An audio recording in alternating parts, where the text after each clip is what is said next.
so when a student bites your head off, like, and it's that initially when I'm the teacher, you shouldn't treat me that way. It's just, hang on, what did they come here with? That video, all three of them are great, but they are sad. Like, they are emotional, and my students would say, emphasize, because I told them be prepared, and lots of tears when I showed it yesterday, because and it hits home for some of you. You have experienced your own trauma, and so the other thing I would encourage you, the U.S. Department of Ed is requiring schools to be trauma informed. So I do want you to know, my hope is that all teacher prep programs, when the question is, what does it mean to be trauma informed? My hope is in a couple years, if I'm asked to come back and we say, how many of you know what it means to be a trauma informed teacher? Every single one of your hands will go up, because you need to be, because it's not going away. Trauma's not going away. But disclaimer, and this happens all the time, just because a student comes in with trauma and they've experienced trauma, that does not give them a free pass to act any way they want. Oh, amen. You know what I mean? And there's so often, I don't know how about you, but there's so often that a kid comes in and they're being violent or verbally abusive or whatever, and someone comes in my building, it's a social worker, so I would love if you talk to her, but comes in and says, well, they have trauma, so that's okay. And she'll tell the student, oh, it's okay. It's not okay. You need to break down why it's not okay. Don't make them to be a villain, right? Don't shame them, right? But Johnny comes in and bites you, and which you laugh, but it happens. Oh. Johnny comes in and bites you to hug him and say, oh, it's okay. It's not okay. You say, we don't do that, and this is why, and this, and work through it. And so that is also part of being trauma informed, is realizing that it's not coddling kids. It often sounds like coddling kids because we talk about the light and fluffy and how we want to wrap our hands around kids, which is true, but it's not just coddling kids. So just disclaimer. Real quick, they were just saying about all the occupational therapists, physical therapists, social workers. To answer your question, Maureen. Your special ed teachers will be your middle ground. You as gen ed teachers will probably not recognize or even deal with, very seldom, anybody that comes from an ISD. Now, real quick, an ISD, wherever you end up, this area, Big Rapids, there's seven local districts, and there is one ISD, which is an intermediate school district. Though that's the place where Danette and I came from. They're the ones that supply your school psychologists, your occupational therapists, your physical therapists, your teacher consultants, all that other. They're the ones that will come into your buildings. So you folks probably won't really have to deal with that too much, or any of them. But your special ed teachers will have good relationships with them. So go to your special ed teachers. They will be able to assist in that way.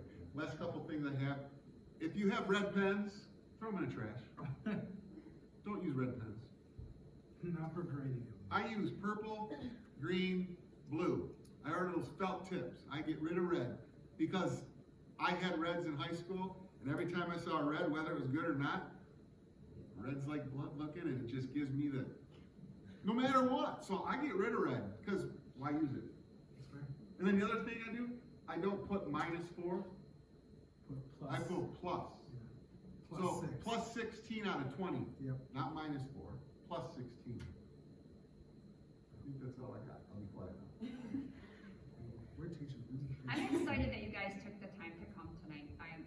I know for some of you, maybe it was extra. I don't care. As a college professor myself, I'm glad to see you here, and it gives me hope. I got a granddaughter that's 2, so I gotta hope that there's future educators out there for her. So, and it is a hard job.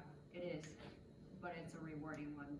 So, and there's days where I miss it. I've been out of the school since I came to Ferris, and I was offered a job.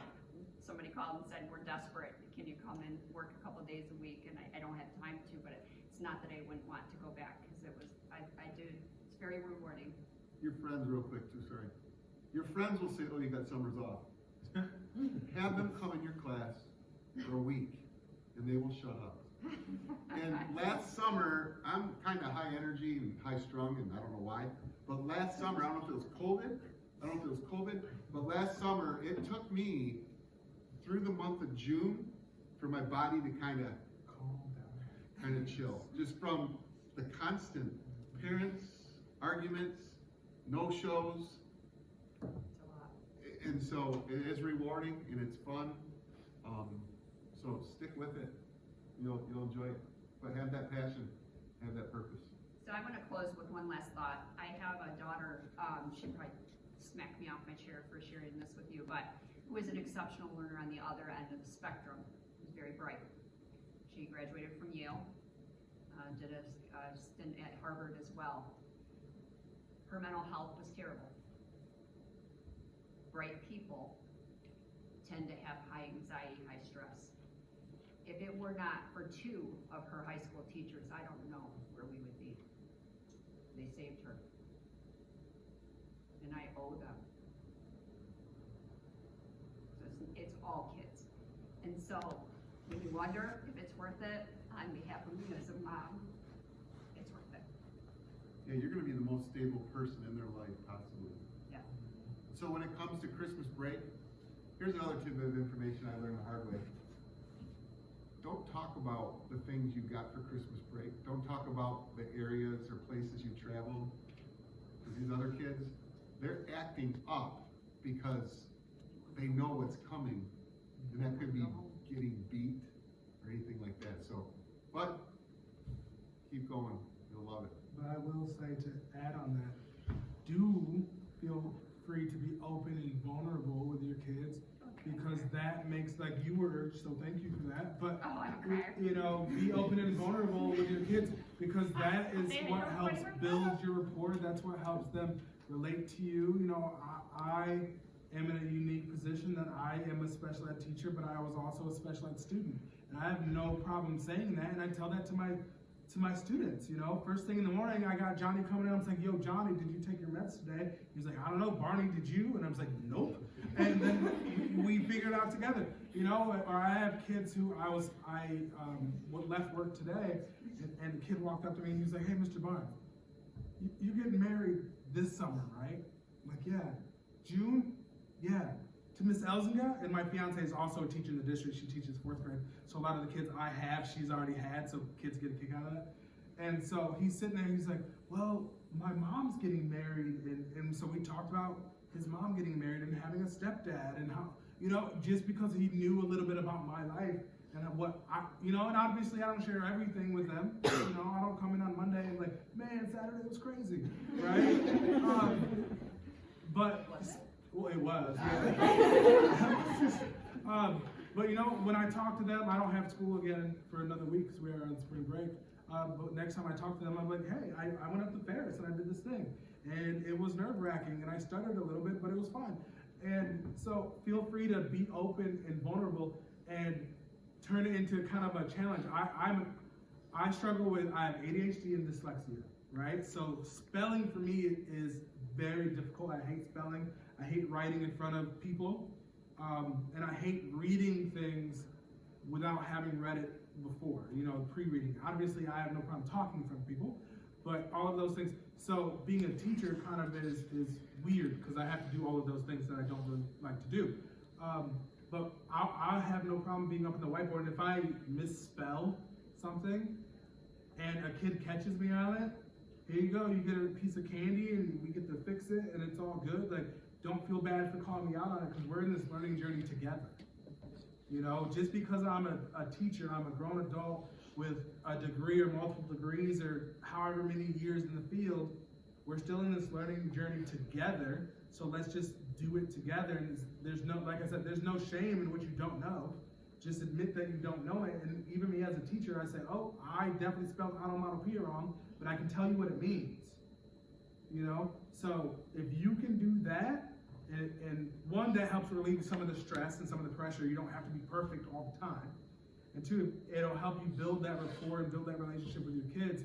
And if you can do that day in and day out, then you will be a successful teacher. I make mistakes on purpose. I wish I could say that. Make mistakes on purpose, because then the kids hopefully will catch that you made a mistake. So then it's kind of twofold, because they see you're vulnerable to make mistakes, and yet they are reinforcing what they've already learned. Yes. So, make mistakes on purpose. I'll shut up, I'll keep going if you don't. Honestly, Can we give our panelists a quick round of applause real quick? And we don't want to leave any questions unanswered, and so I know you guys have classes to teach, families to go to, or it's Thursday, maybe you have other plans. Yeah. But if you do have a question, I'm sure the ones who can stick around would love to answer them if you want to come down afterwards, or if you have to go yourself, our contact information is on the slides. Shoot us an email and we will find an answer for you. All right, I'm going to turn it back over to Alex real quick to formally end us for tonight.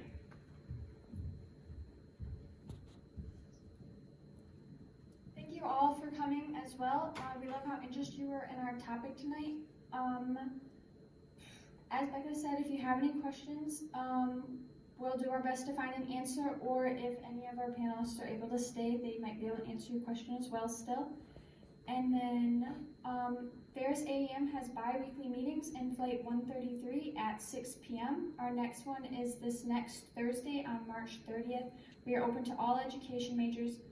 Come talk to our e-board members who will stay after for a little bit. If interested, we'd love to have you join our RSO. And members, if you could stay after, or anyone that wants to be a part of our picture at the end, we would love that as well. And again, just another round of applause for our panelists.